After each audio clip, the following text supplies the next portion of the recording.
Bon, bonjour à tous. Merci d'être venus presque très nombreux à cette conférence. Il fait meilleur dans cette salle que dans le gymnase quand même, hein. Il faut positiver. Donc je vais faire une petite conférence courte, 15 minutes, hein, je vais essayer de 15-20 minutes maximum, qui est adaptée normalement à un public plutôt jeune. Donc c'est plutôt pour vous les jeunes et un peu moins pour les grands, mais c'est pas grave, ça va plaire aux grands aussi, j'espère. Où je vais vous parler un petit peu de ce que c'est que l'intelligence artificielle. Et puis après, il y a deux autres collègues roboticiens qui pourront parler un petit peu plus d'autres sujets en rapport avec l'IA et la robotique, des questions éthiques, des questions d'apprentissage automatique. Attention de ne pas le casser. C'est quand même fragile, hein, les trucs faits avec les imprimantes 3D, donc voilà. Et donc la conférence, moi j'ai prévu un exposé, mais c'est interactif, donc vous pouvez m'interrompre quand vous voulez si vous avez des questions. Alors, on va commencer par une question que j'aime bien poser au public. Qu'est-ce que c'est que l'intelligence artificielle? Et ça, c'est un truc, quand je démarre mes conférences, je commence toujours par cette question. Ça marchait super bien jusqu'à il y a quelques années. Depuis un an ou deux, tout le monde me répond un peu la même chose à chaque fois. Qu'est-ce que les gens me répondent tout de suite? Vas-y, dis-moi ce que tu voulais dire. Qu'est-ce que c'est l'intelligence artificielle pour toi? Oh, ça, c'est pas mal comme réponse. Ça, c'est pas la réponse que j'ai d'habitude, mais c'est une très bonne réponse. Alors, pas tout à fait. Il y a quand même des programmes, hein. Le robot, il est quand même programmé à un moment d'une manière ou d'une autre. Mais effectivement, il y a un peu une idée on n'a pas tout programmé tout le temps, comme tu dis, dans le détail. C'est très bien, ouais. Ouais, super, c'est vrai. Alors souvent, les gens, quand je dis c'est quoi l'IA, qu'est-ce qu'ils me disent en premier? À quoi ils pensent en premier quand on parle d'IA aujourd'hui, dans la presse? ChatGPT, voilà. J'ai pas répété avec monsieur avant, hein, je vous préviens, c'est même transparent qu'hier. Voilà, ChatGPT, c'est le truc que tout le monde connaît, mais en fait, l'intelligence artificielle, c'est pas que ChatGPT. Par exemple, si je reviens un peu en arrière, alors là, c'est pas pour les jeunes, c'est pour les plus vieux. Est-ce que vous vous souvenez, il y a 10 ans, quand il y a eu la victoire de AlphaGo, le programme de jeu de Go contre l'ISEDOL? Est-ce que les parents vous vous en souvenez? Ça a été un moment important dans l'histoire de l'IA. On s'est dit, waouh, super, ça marche. Mais en fait, on peut remonter plus en arrière. Normalement, on a tous dans nos voitures maintenant ou dans nos téléphones des programmes qui donnent le chemin, des GPS. Ben ça, c'est des programmes avec de l'intelligence artificielle à l'intérieur. Et puis je peux revenir encore plus en arrière, hein, dans les constructions qu'on voit autour de nous, les bâtiments comme celui-là, c'est fait avec du béton et des grues qui déplacent des blocs de béton. En fait, dans le contrôleur de la grue, là tout en haut, il y a un mécanisme, on appelle ça un contrôleur flou, qui s'assure que les mouvements ne sont pas trop brusques pour éviter que les blocs de béton se baladent à droite à gauche et que ça casse tout. Et bien ça aussi, c'est des programmes d'intelligence artificielle. En fait, l'intelligence artificielle, il y en a depuis très longtemps. Et c'est vrai que ces dernières années, ça nous a un peu bluffé parce que ça permet de faire des choses incroyables. Genre de fabriquer des images qui n'existent pas. Donc ça, c'est une blague pour les parents. Sur la photo, il y a Barack Obama, un ancien président américain très connu, et Angela Merkel, une ancienne chancelière allemande très connue aussi. Et ils n'ont jamais pris une glace ensemble sur la plage. Cette photo, elle est fausse. Et effectivement, on peut fabriquer des images fausses qui sont très ressemblantes. Et puis parfois, il y a des choses un peu surprenantes. Il y a des choses très simples pour l'intelligence humaine. Et en fait, pour un programme d'intelligence artificielle, c'est des choses difficiles. Reconnaître qu'il y a un triangle dans cette image, nous, ça nous paraît évident. Et en fait, il a fallu quelques années de recherche avant d'arriver à faire des programmes qui font ça automatiquement. Et je vais essayer de vous expliquer pourquoi. Alors, je vais commencer par répondre à la question que je vous ai posée. Qu'est-ce que c'est l'intelligence artificielle? En fait, la définition qui fait le plus consensus, c'est la définition qu'a proposée ce monsieur sympathique, là, qui s'appelle Marvin Minsky. Et Marvin Minsky, il dit, en gros, je résume, mais il dit, c'est faire des machines qui font, avec des programmes informatiques, des choses que nous, les humains, on fait avec notre intelligence. Et c'est très important cette définition, parce que Minsky, il ne dit pas ce que c'est que l'intelligence, et puis surtout, il ne dit pas on fait des robots intelligents. Il dit on fait des choses qui, si c'est fait par un humain, eh ben on dit que c'est intelligent. Et si c'est fait par une machine, c'est de l'intelligence artificielle. Si c'est fait par du calcul. Donc on parle de programme informatique, et du coup, il y a un truc super important, je ne peux pas insister assez là-dessus. Il faut vraiment avoir en tête qu'on ne fait pas des machines intelligentes, on fait des machines qui font du calcul. Et avec le calcul, elles font des choses que nous, les humains, on fait avec notre intelligence. Et je ne sais pas ce que c'est que l'intelligence humaine, mais je sais que ce n'est pas du calcul. Enfin, en tout cas, je ne le réduis pas au calcul. Donc, l'intelligence artificielle, c'est pour des machines. Et les machines, elles vivent dans un monde complètement différent du nôtre. Il faut imaginer un monde où il n'y a que des zéros, des 1, des additions, des multiplications. Donc, quand vous dites faire des choses par le calcul que nous, on fait avec notre intelligence, par exemple, faire un sandwich au jambon, Ça, c'est un truc qui nécessite de l'intelligence. Il faut le faire, mais avec des additions et des multiplications. Donc là, ça devient compliqué. Et ça, c'est pour ça qu'on a du mal à faire des robots qui font des sandwichs au jambon. On peut, avec du... Oui, il faut le faire en plus, il faut qu'il ne soit pas mauvais, mais ça c'est autre chose. Tout à fait, tu as raison. Alors il y a un chercheur super célèbre qui a dit une phrase que je trouve vachement maligne. Il a dit, en fait, se demander si on peut faire une machine qui pense, se demander si un ordinateur peut penser, c'est aussi absurde que de se demander si un sous-marin peut nager. Vous voyez, un sous-marin, ça va sous l'eau, ça se débrouille super bien sous l'eau, mais ça nage pas. Ça fait autre chose, ça sous-marine. Et ben c'est pareil, les ordinateurs, ils calculent, ils sont très très bons pour calculer, mais ils ne pensent pas. Ils font autre chose que ce que nous on appelle de l'intelligence. Donc ça c'est la première chose à retenir, hein. Les ordinateurs ne pensent pas, ils calculent. Alors on va parler un petit peu de calcul, et pour parler de calcul, il faut parler d'un grand bonhomme qui s'appelle Alan Turing. Alan Turing, c'est ce monsieur qui a vécu au début du siècle précédent. Donc là, pour les jeunes dans la salle, le siècle précédent, c'est très très loin. Et alors au début du siècle précédent, c'est carrément très très très très loin. Et Alan Turing, il avait proposé de faire une étude mathématique de ce que c'est que le calcul.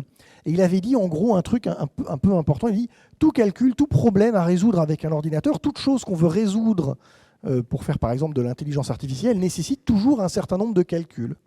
Est-ce que vous savez combien d'opérations un ordinateur fait par seconde? Combien d'opérations de calcul mon ordinateur il fait en une seconde? Est-ce qu'il y a quelqu'un qui sait? Tu sais, toi? 1000, alors c'est plus que 1000, c'est carrément plus, ouais. Vas-y. Ouais, c'est carrément plus que 10 000, tu peux monter encore. Il est pas sur le la réponse, elle n'est pas sur le transparent, hein. Alors, est-ce qu'il y a des gens qui ont déjà entendu, quand on achète un téléphone ou un ordinateur à la FNAC, ils disent « Ah, c'est un microprocesseur à 3,7 GHz ». Vous avez déjà entendu ça? Gigahertz, c'est milliards d'opérations par seconde. Donc un ordinateur, ça fait plusieurs milliards d'opérations en une seconde. Donc c'est beaucoup d'opérations, hein, d'accord? On va dire 1 milliard pour simplifier. Donc maintenant, on va prendre un problème simple de la vie de tous les jours. Je veux classer par ordre alphabétique les 100 personnes qui sont venues dans la salle. Il n'y a pas 100 personnes dans la salle, mais on va imaginer qu'il y a 100 personnes dans la salle. Et je veux les classer par ordre alphabétique. Et ben, pour faire ça, je connais un algorithme qui fait ça, et je peux prouver mathématiquement que l'algorithme le plus rapide pour le faire, il va le faire en 650 opérations. Donc 650 opérations, vous avez un ordinateur qui fait 1 milliard d'opérations par seconde, donc c'est un claquement de doigts. C'est un problème facile pour un ordinateur, ça. Après, je peux faire un truc un petit peu plus compliqué, par exemple, résoudre le sudoku le plus dur du monde. Ça, c'est plus compliqué, mais en fait, je connais un algorithme aussi, hein. J'essaye toutes les valeurs possibles dans toutes les cases. Bon, c'est un peu débile, mais ça va marcher. Et ça, il me faut à peu près 500 millions d'opérations sur un sudoku de cette taille-là pour le faire. Alors 500 millions d'opérations, si vous le faites vous-même à la main, vous allez trouver ça un peu pénible. Mais en vrai, pour un ordinateur, c'est une demi-seconde. Donc une demi-seconde, bah, finalement, c'est pas grand-chose. Et puis après, je peux faire un truc encore plus dur. Par exemple, calculer le coup parfait aux échecs. On pense que blanc gagne toujours aux échecs, juste il faut connaître le coup parfait, quoi.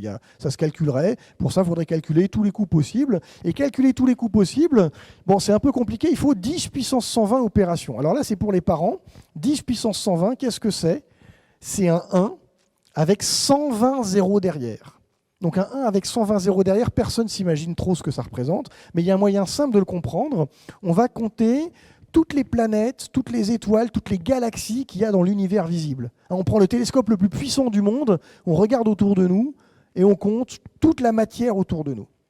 Et en fait, on va compter tous les atomes de toute la matière autour de nous dans l'univers visible.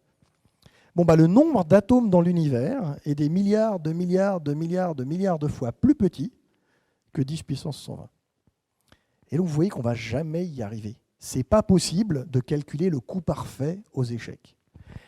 Et en fait, c'est ça l'intelligence artificielle. L'intelligence artificielle, c'est de se dire, j'ai un problème de l'intelligence humaine pour lequel je sais qu'informatiquement, ce n'est pas possible de tout calculer, mais peut-être que je peux ne pas tout calculer, mais calculer quelque chose qui n'est pas trop mauvais.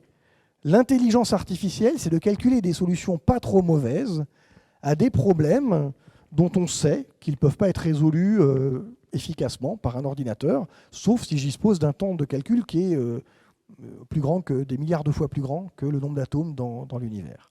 Et vous voyez que ce n'est pas un problème de demain, j'aurai un ordinateur plus puissant, hein. Ça ne changera rien. C'est-à-dire que le nombre d'atomes dans l'univers, on ne l'atteindra pas, c'est trop gros. Donc, on va accepter que l'intelligence artificielle, c'est faire des programmes qui, de temps en temps, se trompent. C'est pas grave, mais c'est normal. Donc il faut renoncer à cette idée que l'intelligence artificielle, elle se trompe jamais. Forcément, un programme d'IA, de temps en temps, va faire des erreurs. Et je suis sûr que Raja, après, il aura des choses à dire là-dessus, sur le fait qu'il ne faut pas non plus faire confiance aveuglément aux sorties de l'intelligence artificielle. Alors il y avait un autre truc que j'ai dit, j'ai parlé d'Alan Turing. Donc celui qui a inventé l'intelligence artificielle, c'est Alan Turing.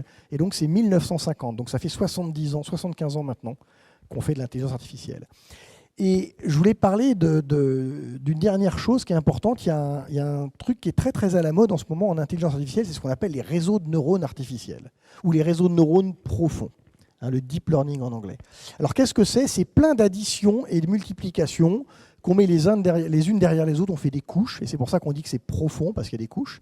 Mais en fait, pour comprendre ce que c'est, on va dire, c'est comme une grande table de mixage, et il y a plein de boutons sur la table de mixage, et si j'arrive à régler tous les boutons dans la bonne position, et le réglage de tous les boutons, on appelle ça l'apprentissage automatique, et mon collègue Stéphane Doncieux va parler tout à l'heure de ce que c'est que l'apprentissage automatique. Si j'arrive à régler tous les boutons bien comme il faut, eh ben, ma table de mixage, elle me donne le bon résultat. L'exemple classique, j'espère que je ne te pique pas ton exemple Stéphane, c'est la reconnaissance d'images. Donc par exemple, je veux faire un réseau de neurones qui reconnaît des images d'animaux. Donc en entrée, je vais avoir tous les pixels de l'image, tous les petits points de couleur que je transforme sous forme de nombres. Et je fais des additions, des multiplications, tac, tac, tac, tac, tac. Et à la fin, j'ai un résultat qui me donne un score pour le chat, le chien, le chameau. Et maintenant, il faut que je règle les boutons. Alors pour régler les boutons, au début, je lui mets une image de chat. Il fait son calcul, évidemment ça ne marche pas, et il me dit, j'ai calculé 0,5 pour le chien, 0,3 pour le chat, 0,7 pour le chameau. À mon avis, ça c'est un chameau. Et je lui dis, mais pas du tout, c'est pas un chameau, tu t'es trompé. Donc on regarde tous les boutons par où on est passé, et on baisse un peu la valeur de tous ces boutons. Tu appelleras ça le apprentissage par renforcement tout à l'heure. Et puis on recommence, on lui donne une image de chien par exemple, il fait ses calculs, plap, plap, plap, il arrive, il dit, je crois que c'est un chat. On lui dit, mais pas du tout, c'est pas un chat. Et on baisse un peu tous les boutons qui ont conduit à décider chat à partir de cette image. Et puis de temps en temps, ça marche aussi. On lui met un chat, il dit, je crois que c'est un chat. Alors là, qu'est-ce qu'on fait? On ne va pas baisser les boutons. Qu'est-ce qu'on va faire? On va monter exactement tous les boutons qui correspondent à une image de chat, de chat à partir de cette image. Et on fait ça des milliards et des milliards de fois. Donc il faut bien imaginer que mon réseau de neurones, il a vu plus d'images de chats que nous tous réunis dans toute notre vie. On lui a montré beaucoup d'images de chats. Et à la fin, il répond quasiment toujours bon à la question quel animal est dans cette image. Et ça permet de faire des choses vraiment incroyables. Je vais vous montrer un truc vraiment incroyable.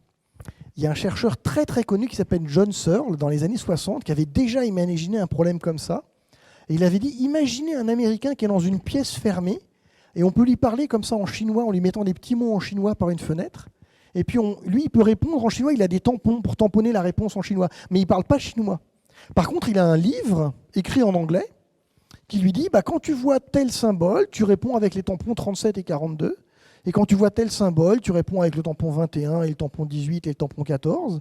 Et du coup, l'Américain, il fait ce qu'on lui dit. Évidemment, il ne comprend rien de ce qu'on lui raconte. Il ne comprend rien de ce qu'il répond.